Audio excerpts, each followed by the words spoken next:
Autonomisation économique des femmes avec le projet 1000 métiers à tisser à Diebougou dans la région du Yoro. Des bénéficiaires du projet mettent en œuvre une coopérative, une action pour la résilience et pour contribuer entre autres à la promotion du Faso d'Anfani. Ici à Kazabré, Siebi Kaelda. Au cœur de la ville de Diebougou, sous ces manguiers, des femmes déplacées internes pour certaines et autres pour d'autres, regroupées en coopérative, trouvent dans le tissage du pain traditionnel un nouvel espoir. Dans une ambiance conviviale, ces artisans traduisent à partir de ces métiers à tisser leur savoir-faire et créativité. On s'est résolu de ne plus dépendre uniquement des aides, car elles ne peuvent pas nous sortir de notre situation. Aujourd'hui, avec le tissage, on arrive à se faire des économies. Si tu es une femme comme moi, tu connais déjà ce boulot, tu pars nulle part, tu es devant ta porte. Et puis quand il y a des enfants, il y a l'éducation là-bas. Vraiment, ça nous a beaucoup aidé. La coopérative est aujourd'hui un symbole de résilience.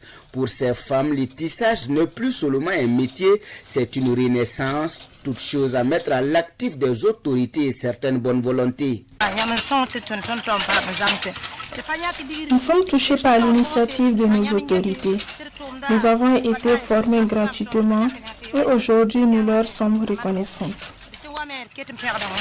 Cette détermination des femmes déplacées va finir par convaincre et inspirer d'autres femmes au sein des populations hautes. C'est le cas des dames sommées.